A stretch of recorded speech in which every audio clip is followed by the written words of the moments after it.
Roy, fighting in Las Vegas, first time since 2012. Seems like a long time, man. You've been traveling the world. Is it been 2012? I thought it was 2013. Maybe 2013. I thought it was 2012, but first time in a while. It's been a long time. It's definitely been a long time. No, it feels good to be back. Fighting on U.S. soil is always good. We hear about the headaches, though. People asking for tickets, things of that nature. Do you prefer fighting at home, or do you like the experience of being on the road? I prefer to fight, fighting at home, and people that ask questions for tickets, it'd be like, it's called Ticketmaster.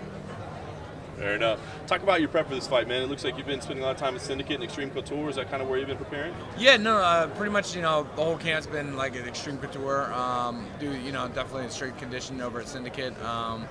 And of course, working with James at his place, it's kind of the same thing. It's just over Extreme has lately just been like it's been the melting pot. Like everybody just keeps on coming, to Extreme. It's kind of like back in the old heydays. So, you got the World Series fighting champ over there, for the heavyweights, and it's hard for us big guys to find other big guys, and especially good quality big guys.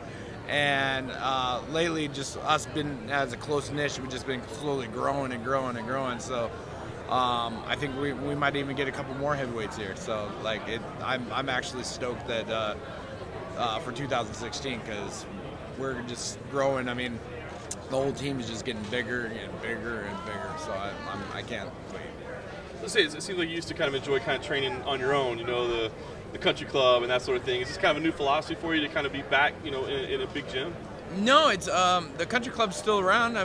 It's because it's still heavyweights. It's still the niche. It's still the, you can put the label on Extreme Couture. You could say it's American Top Team. It's a bunch of guys that want what's best for the other guy. And I think it's that type of teamwork that you actually need to find. There's not a team.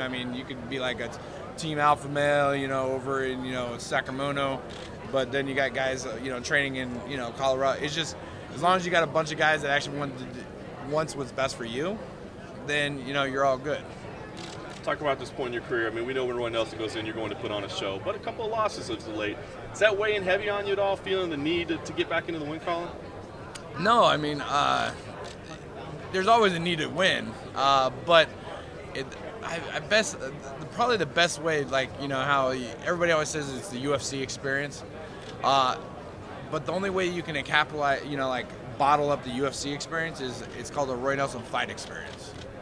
And if you watch a Roy Nelson fight, you know exactly what that fight experience actually is. Because I've watched some fights and I'm like, I don't know if I want to come back and watch this again. But every time you watch Roy Nelson, you're like, I can't wait till the next one. It doesn't matter. You always want to watch the next one.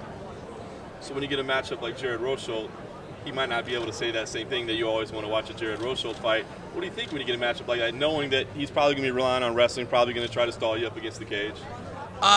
From that standpoint, I always look at this is going to be the best Jared. He might come out with flying arm bars, flying triangles.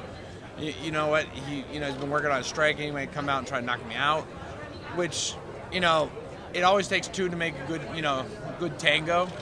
But, I'm always there to oblige whatever it is. If we want to go to the ground, we'll go to the ground. Either way, it's going to be fun and exciting if you see me on my back or if you see me on top. You're like, I don't know, what's Roy going to do there? Everybody was talking about, my last fight with Josh, I think I had 4 takedowns, and I think that's 4 more than any of my whole career in the UFC. And they're like, whoa, what's going on there? It's like, no, I got tools. It's just, I don't need that. You only need a hammer and a nail.